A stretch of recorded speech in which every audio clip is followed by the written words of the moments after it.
The story so far. Hello and welcome to the Treasured Page. I'm Melanie and this is our quiet crafting space. And today I thought I would just bring new subscribers up to speed with what I am talking about and how I arrived at the story of Marianne North. So this is my journal from July. This was a prompt journal for Junk Journal July this year. And in here is the completed journal with using all the prompts from that month. I'm very proud of this. I managed to complete all of it and I did every prompt on every day. But it was on prompt 19 when I discovered the letter tucked away in here. And this was a letter, handwritten, old vintage letter that came to me without an envelope. And I started reading it to everybody. You can look back and have a look at the link below. But it was addressed from Neston and it was addressed to Betty. And then I found I had lots of letters, vintage letters, in my ephemera. And we started to read the story of Nellie Brown and the friendship she had with Betty Fosbury. And we learnt all about kindness and friendship and how the two would look after each other and how that has just been a symbol of hope for people around the world. It also led us to Neston and then the village of Ness, where they all lived and grew up. It took us towards the war in the 1930s, and we started to look at times of interest, places where people had been connected throughout the years, from England to America and Canada and beyond, and how our transport evolved and allowed us to travel. So all of this intrigue is building as I'm going through the prompt in July, in the hottest summer that we've known on record in the UK, and that is when I started to hit my 1,000 subscribers and the YouTube channel took off. And here you can see the interest of botanics is starting to come in, and jungle and animals and the natural world just suddenly started to become of an intrigue. We've got sort of an influence here of maybe a Japan or a Japanese, and certainly Rio and jungles and places like that. Lots of cultural different vibrancies coming out of this journal, which was absolutely brilliant because we had an eclectic mix of prompts being given to us, and here they all were. And so that then led us on to having a look at Neston and what was in Neston, what was right next door to Neston but further back in the past, because this was set in the 1930s but moved on to 1960s, whereas I wanted to go back and have a look at the Edwardian times, what was happening in Ness then, which of course led me on to the French Linen Botanical Journal, which has been from September onwards. And we've had a look at Arthur Bully and his wife, and he was one of the great 19th century plant collectors and hunters of this time that we have ever seen, and how he collected his seeds and plants and had new specimen plants named after him, which were all catalogued and held in the herbariums in Kew Gardens. And these are the specimens that would have been housed there or still are there today. Things that are so important, things that are there but we love to see as visitors of Kew Gardens. And so that is why this journal is connected with the new one, because of all the botanical intrigue and the travelling across the world to collect seeds. This is exactly what happened with Marianne North. So here we are looking at the tropics and the interesting discoveries made in 1869 by Marianne North, and we're about to embark on an adventure for plant hunting once again, only this time it's a woman, and this time she's in Victorian dress, and this time she hasn't got the mode of transport or the network or any of those things at her disposal. She has to travel on the most difficult routes possible. She does it without complaining once. So we know that Marianne North is a painter. She doesn't start out as a painter, but she gradually grows into this role. She loses her watercolour paints and favours them for the acrylic paints and the bright vibrancy that we looked at yesterday. And looking at the prompts for today, we are now on day 10. We're looking at leaves and envelopes, and that will bring me on to the next part of the story.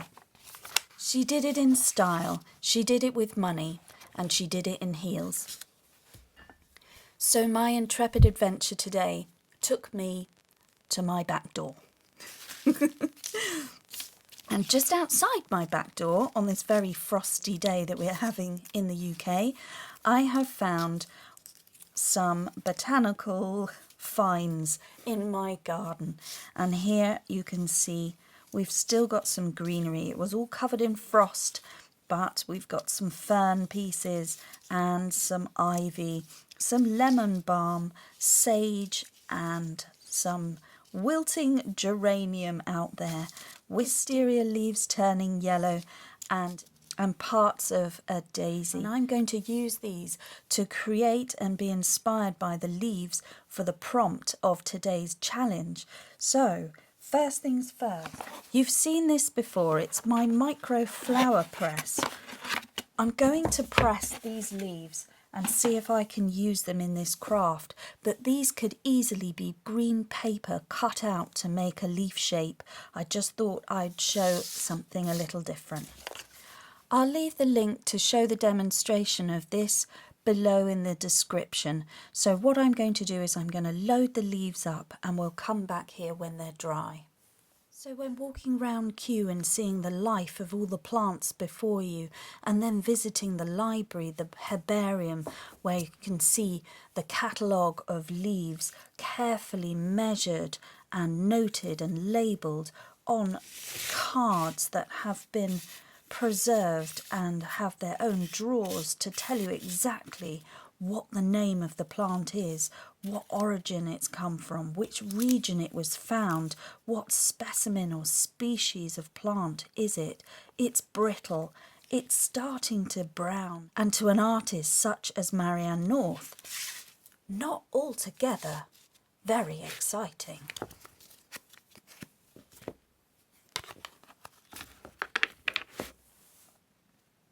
So, how do you make a lifeless sample more interesting to the masses? How do you bring something that is from the foothills of Italy, bursting with bright, brilliant red flowers of the geranium plant? How do you get from this brittle, transparent and now browning specimen to inspire people around the world into conservation and looking after our natural world, which is something that actually Marianne became quite passionate about as she embarked on her journey. So for the next part of the challenge, I'm taking some napkin where I've already peeled away the top. This is the next 2 sheets underneath from a 3-ply napkin. I'm separating them. I'll be using both sheets, but just dealing with one at a time. And what I'm going to do is tear this down, and that will fit onto a plastic sheet that I've got. And with this dish, I've got a small amount of water here. I'm going to mix in around 3 tablespoons of school glue, white PVA glue, which is water soluble, to 2 paint colours. I'm going to use this dark rich green and this lime green. I'm going to put 2 little squirts of the paint in there, in with my glue and water mixture. And what I will probably do as well is 3 drops of essential oil just to give everything a little botanical lift, and I'm going to use geranium oil. So the next thing you'll see is me spreading out the glue over the plastic sheet, and then on top I've put the tissue paper, and then you'll start to see me putting the next coating on of that. And now I'm just adding the mixture on top of my tissue coating everything. You can start to see the crinkles in there, which is great. I'm wanting that because I want it to appear leaf-like and organic.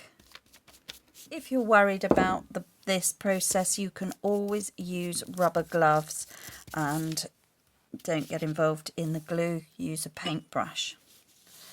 Right, when it's covered, then what I want to do,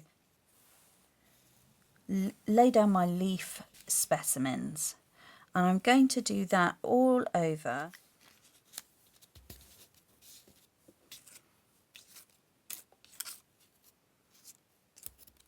I'm going to bring in my more fragile geranium.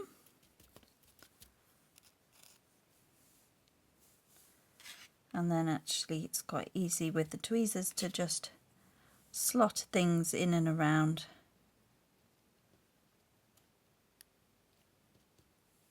And then what I'm doing is I'm just going to coat over the top of those leaves, just so that when I put my top layer on, it's got something to stick to.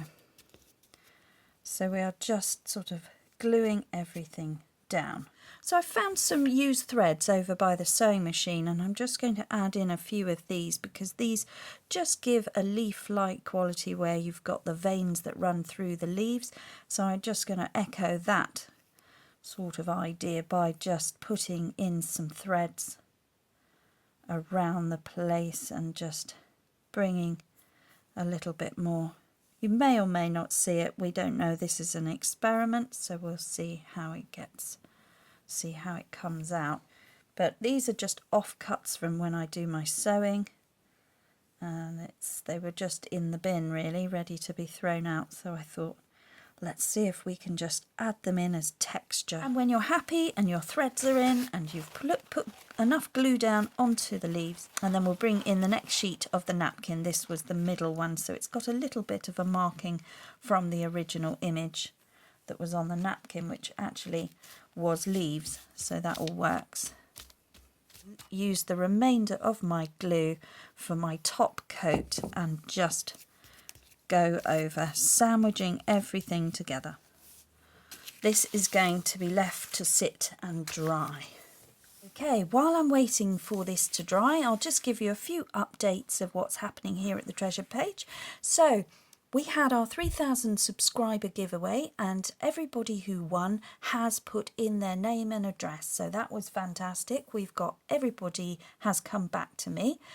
And just to say, one of our winning subscribers, Kathy Malloy, has written in and she has advised that she won last time. So this was actually her second time of winning. Now, I did know that, but Kathy wrote in and she said that really what she would like to do is pass her prize on to one of the ladies who was caught out by the message that they received when we all thought that that we were winners, you know, on that thing. We had 4 ladies in particular that wrote in and really thought genuinely that they had won, and my heart went out to them. And so what I've done is I'm thanking Kathy ever so much for that wonderful act of kindness there, which is wonderful because we absolutely operate on kindness here at the Treasured Page. So what I did is I put the 4 ladies' names into a hat, and I've picked out the winning one, and it is Helen Card from Canada.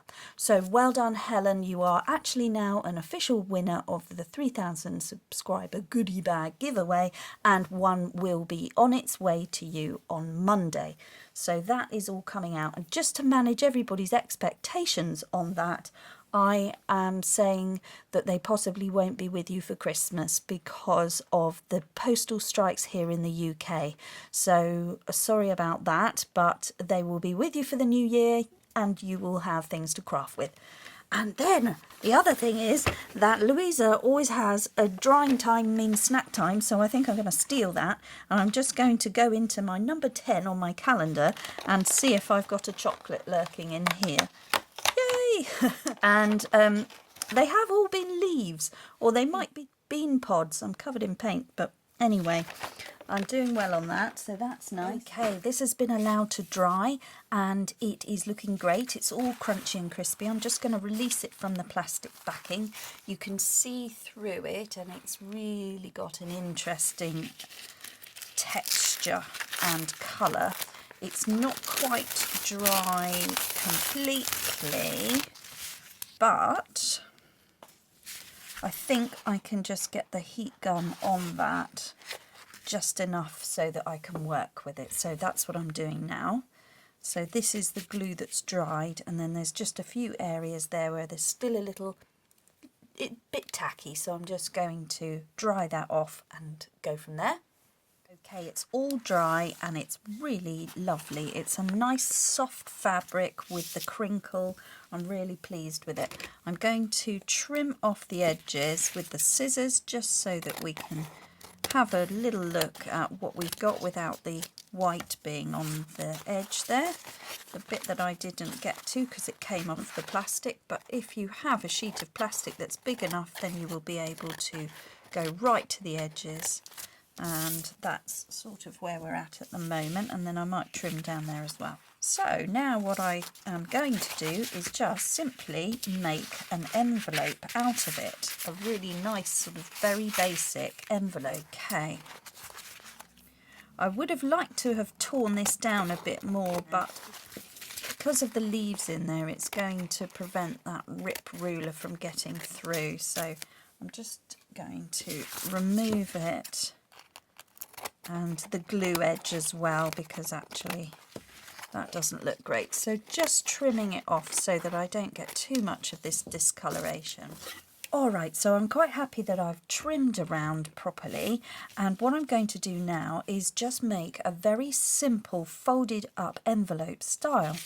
And the idea here is just like a wrapped banana leaf that you see when you can go to tropical places. So Marianne North is very desperate to go to the tropics, and one of the places that she went to, she would have encountered bananas and banana plantations, and I think she went to Jamaica at one point as well, and she was remarking on eating the bananas, something that she hadn't done before because bananas don't grow in Britain, so she would never have had that, and she loved it.